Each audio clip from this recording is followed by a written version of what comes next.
नमस्कार, CSK news में आपका स्वागत है। दोस्तों, आज दिन भर की जो फटाफट ब्रेकिंग न्यूज़ निकल के आ रही है दोस्तों, पाकिस्तान अंतर्राष्ट्रीय सीमा पर पाकिस्तान दिखा। पाकिस्तानी ड्रोन को भारतीय सेना ने फिर से किया तबाह। पाकिस्तान की नापाक साजिश हुई नाकाम। दूसरी बड़ी अपडेट निकल के आ रही है, पाक का जासूस हुआ गिरफ्तार। जी हाँ, बड़ी खबर, सीआईडी के हत्थे चढ़ा आईएसआई एजेंट पाकिस्तान को दे रहा था खुफिया जानकारी। राजस्थान पाकिस्तान सीमा से बड़ी कार्रवाई सेना की। तीसरी बड़ी अपडेट में आपको बताएंगे जहाँ पे रूस और चाइना एक हुए। जहाँ एक तरफ अमेरिका ताइवान की मदद कर रहा है, तो वहीं अमेरिका यूक्रेन की भी मदद कर रहा है। यूक्रेन और ताइवान की मदद करने के बीच अब रूस और चीन के निशाने पर आ गया है अमेरिका। जानेंगे कैसे, इस बीच अगली अपडेट बताएंगे। हिजाब को लेकर पाकिस्तान का भी रोना शुरू हो चुका है, उधर तालिबान ने भी रोना शुरू कर दिया है। देश भर में कई मुस्लिम मौलानाओं ने कई राज्यों में ऐलान कर दिया है। हिजाब को लेकर विवाद पूरी दुनिया में बढ़ गया है, वो हम आपको बताएंगे। पाकिस्तान की तरफ से टिप्पणी का है और तालिबान ने क्या कुछ कहा है वो भी बताएंगे। इस बीच यूक्रेन को लेकर भी बड़ी खबर निकल के आई है। सब कुछ खबरें जानेंगे दोस्तों, जहाँ प्रधानमंत्री मोदी ने आज कुछ एक ऐलान किया है। लेकिन उससे पहले एक छोटा सा निवेदन, अगर आपने चैनल को सब्सक्राइब नहीं किया तो पल पल के अपडेट के लिए चैनल को सब्सक्राइब करना ना भूले दोस्तों। 10 साल पहली बड़ी अपडेट निकल के आ रही है, आपको बता दे। पाकिस्तान अंतर्राष्ट्रीय सीमा पर दिखा पाकिस्तानी ड्रोन। वे सब जवानों ने की फायरिंग। सर्च अभियान में नशीले पदार्थ के 2 पैकेट भी मिले, लेकिन इस बीच ढेर कर दिए हैं पाकिस्तान के ड्रोन। दरअसल आपको बता दें, पंजाब में भारत पाकिस्तान सीमा पर सीमा सुरक्षा बल यानी बीएसएफ के जवानों ने सर्च अभियान चलाया है। दरअसल मंगलवार रात लगभग 12:30 बजे पंजग्रेन में बीएसएफ जवानों ने पाकिस्तान की ओर से ड्रोन की आवाज आने की सुनी थी। इसके बाद से जवानों ने ड्रोन पर फायरिंग कर दी है। इस दौरान ड्रोन वहां पर पीले रंग के 2 पैकेट गिरा गया। हालांकि जाते जाते बीएसएफ के जवानों ने ताबड़तोड़ फायरिंग की और वहां पर कुछ दूर बाद जाकर पाकिस्तानी सीमा में पाकिस्तान का ड्रोन ढेर हो गया। लेकिन यहाँ पर आपको बता दें कि 2 पैकेट गिराए और उन पैकेट में पूरी तरीके से मादक पदार्थ निकले थे। जब सेना ने उनकी तलाश उन चीज़ों की कहीं न कहीं खोल कर देखा तो उसमें पाकिस्तान की तरफ से एक नशीला पदार्थ था, जो कि अब आप समझ सकते हैं किस तरीके से पंजाब के युवाओं को तरीके से कहीं ना कहीं आतंक की राह में झोंक रहा है। तो दूसरी तरफ उनको नशीला पदार्थ देकर ये कहीं ना कहीं एक तरीके से तस्करी भी, जिसे हम कह सकते हैं तस्करी हो रही है, ड्रोन के जरिए तस्करी हो रही है, जो कि खतरनाक है। एक और अपडेट लेते हैं दोस्तों, पाकिस्तान का आईएसआई एजेंट हुआ गिरफ्तार। बड़ी खबर, फर्जी सैन्यकर्मी बन पाकिस्तान को दे रहा था खुफिया जानकारी। राजस्थान पुलिस की सीआईडी को बड़ी सफलता हाथ लगी है। राजस्थान के श्रीगंगानगर में सीआईडी ने पाकिस्तान खुफिया एजेंसी आईएसआई के एक एजेंट को पकड़ा है। पकड़ा गया आरोपी राय सिंह नगर का निवासी बताया जा रहा है। पकड़े गए आरोपी का नाम शक्तिपाल चक्र बताया जा रहा है और वो फर्जी सैन्यकर्मी बनकर पाकिस्तान को खुफिया जानकारी दे रहा है। जानकारी के मुताबिक इंटेलिजेंस महानिदेशक उमेश मिश्रा के निर्देश पर सीआईडी ने यह कार्रवाई कर दी है। बताया जाता है कि श्रीगंगानगर की पाकिस्तान की खुफिया एजेंसी को भारतीय सेना की खुफिया जानकारी साझा किए जाने के इंटेलिजेंस इनपुट मिल रहे थे। सीआईडी की टीम इनपुट को लेकर अलर्ट थी। इसी बीच राय सिंह नगर के निवासी शक्तिपाल चक्र को लेकर जानकारी मिली। सीआईडी ने शक्तिपाल चक्र को पकड़ लिया और आरोपी शक्तिपाल चक्र फर्जी सैन्यकर्मी बनकर पाकिस्तान की खुफिया एजेंसी आईएसआई को खुफिया जानकारी दे रहा था। अब आप समझ सकते हैं कि इस तरीके से राजस्थान की सटे सीमा पे कैसे कुछ लोग जो है वो पाकिस्तान चंद रुपए के लिए देश की जानकारी दे रहे हैं और देश बेचने को भी तैयार हैं। हालांकि आपको बता दें कि बड़ी कार्रवाई है। एक और अपडेट लेते हैं दोस्तों, आपको बता दें हाइब्रिड आतंकी क्या हैं, जिन्हें कश्मीर पुलिस ने किया गिरफ्तार। दरअसल जम्मू कश्मीर पुलिस ने दावा किया है कि अनंतनाग में 2 आतंकी मॉड्यूल का भंडाफोड़ कर दिया है और 11 लोगों को गिरफ्तार कर लिया गया है, जो कि हाइब्रिड आतंकी हैं। पुलिस का कहना है कि गिरफ्तार आतंकी जैश से जुड़े हुए थे और कई जगहों पे पुलिस और सैनिकों पे हमला करने की योजना बना रहे थे। दरअसल इस समय कश्मीर में हाइब्रिड आतंकी एक नई चुनौती बने हुए हैं। आपको बता दें कि हाइब्रिड आतंकी का काम कैसे करते हैं, समझिए। अधिकारियों का कहना है कि कश्मीर घाटी में पिछले कुछ दिनों से ऐसी घटनाएं बढ़ी हैं जिनमें हमला करने वाला शख्स ऐसा था जो कि आतंकियों की लिस्ट में शामिल नहीं था। और वे लोग होते हैं जो कि हमला करने के बाद सामान्य जीवन शैली में लौट आते हैं और उनकी पहचान करना मुश्किल हो जाती है। इसे सामान्य नागरिक बता दिया जाता है और ये कट्टर विचारधारा से जुड़े होते हैं और उनको गिरफ्तार किया गया है। एक और अपडेट लेते हैं, पाकिस्तान फिर से रोने लगा है। कर्नाटक हिजाब विवाद के बीच रोया पाकिस्तान, बोला भारत मोदी राज में हालात भयावह हैं। दरअसल भारत के कर्नाटक राज्य में स्कूलों में मुस्लिम लड़कियों के हिजाब पहनने को लेकर चल रहे विवाद, अब पाकिस्तान सरकार भी कूद पड़ा है। इमरान खान सरकार के सूचना मंत्री फवाद चौधरी ने पीएम मोदी और भारत को लेकर जहरीले बयान दिए हैं। फवाद चौधरी ने कहा है कि मोदी के भारत में जो कुछ चल रहा है वो डरावना है। भारतीय समाज एक अस्थिर नेतृत्व के अंतर्गत बहुत तेजी के साथ पतन की ओर जा रहा है। पाकिस्तानी मंत्री फवाद चौधरी ने ट्वीट करके कहा है कि मोदी की भारत में जो कुछ चल रहा है वो डरावना है।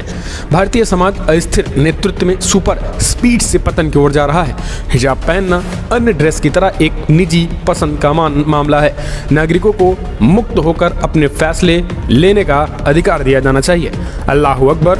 फवाद चौधरी का यह बयान ऐसे समय पे आया है जब पाकिस्तान में जन्मी नोबेल शांति पुरस्कार विजेता मलाला यूसुफजई ने कहा है कि लड़कियों को हिजाब पहनकर स्कूलों में घुसने से रोकना भयावह है। इस तरीके से कहीं न कहीं हिजाब को लेकर विवाद अब पाकिस्तान भी कूद पड़ा है। अपना आंतरिक मसला न देखकर भारत के आंतरिक मामलों में लगातार टांग अड़ा रहा है। ठीक है, ये तो पाकिस्तान हुआ। अब तालिबान की बात करते हैं। दरअसल तालिबान ने भी हिजाब को लेकर कहा है कि पर्दे में महिलाएं रहेंगी तो शिक्षा और रोजगार मिलेगा, दूसरे देश दखल न दे। दरअसल कर्नाटक में मुस्लिम लड़कियों की हिजाब का पहनकर स्कूल जाने का विवाद, तालिबान ने भी इस पर अपनी प्रतिक्रिया दी। तालिबान का कहना है कि अफगानिस्तान में महिलाओं को पर्दे में ही रहना होगा। तालिबान के प्रवक्ता ने कहा है कि देश में सिर्फ हिजाब पहनने वाली महिलाओं को ही शिक्षा और रोजगार मिलेगा। तालिबान ने अमेरिका को भी साफ कहा है कि उनके देश की संस्कृति को बदलने की कोशिश ना करें और तमाम देश, हालांकि भारत को लेकर सीधा उन्होंने नहीं कहा है, लेकिन उन्होंने स्पष्ट एक तरीके से अफगानिस्तान, अमेरिका समेत कई देशों के इनडायरेक्टली हिजाब में रहने की बात कही और यही कारण है कि उन्होंने कहा है कि अब हिजाब में रहना ही चाहिए। हम चलते हैं, एक और अपडेट लेते हैं, लेकिन आप अपने सुझाव देना ना भूलें। जिस तरीके से तमाम मुस्लिम देश ये कहानी बता रहे हैं कि हिजाब में शिक्षा के मंदिर में हिजाब पहन के जाओ, अल्लाह अकबर के नारे लगाओ, यानी उसे धर्मस्थली बनाना, ये कितना सही है, आप अपने सुझाव देना ना भूलें। हम चलते हैं, एक और अपडेट लेते हैं। दोस्तों, आपको बता दें, अमेरिका को भारी पड़ सकता है यूक्रेन और ताइवान के बीच टांग अड़ाना। चाइना और रशिया एकजुट हो रहे हैं दोनों मुद्दे पे।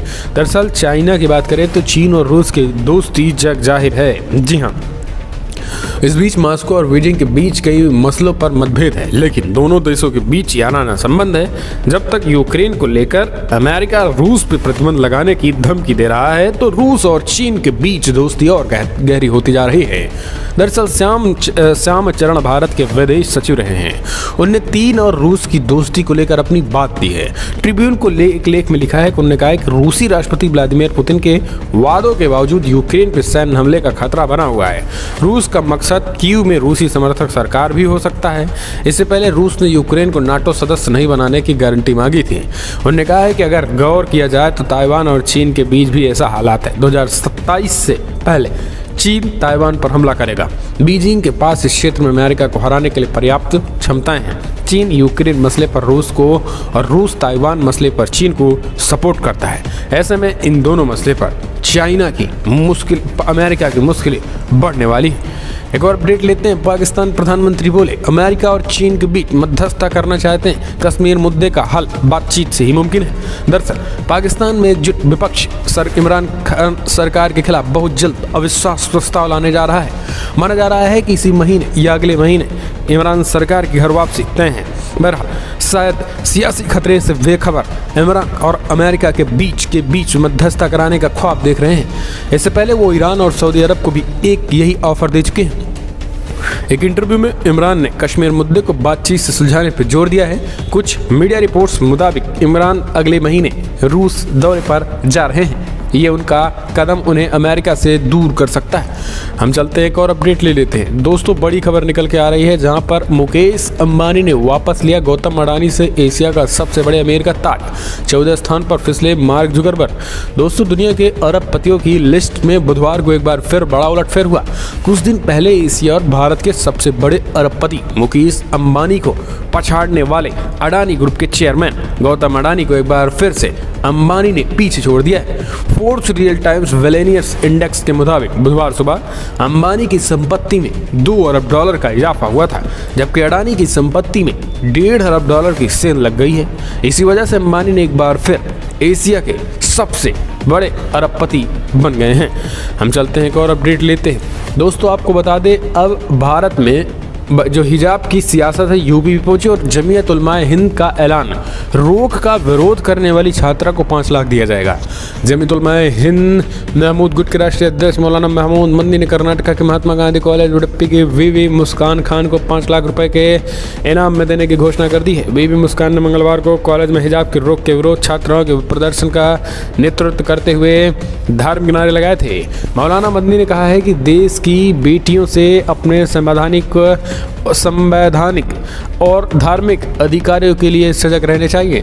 उन्होंने बीबी मुस्कान को बधाई देते हुए सरकार से मांग की है कि धार्मिक अधिकारों को विरोध करने वालों के खिलाफ कड़ी कार्रवाई की जानी चाहिए, क्योंकि मुल्क का संविधान मानने वाले चाहे वो किसी धर्म के ना हो, उससे समान अधिकार मिलना चाहिए। तो दोस्तों फिलहाल आप कमेंट के माध्यम से अपने सुझाव दें। ये जो हिजाब का विवाद है इसे आप कैसे देखते हैं, और जो ताबड़तोड़ आतंकियों पर कार्रवाई हो रही है वो से आप कैसे देखते हैं, सुझाव देना ना भूलें। देश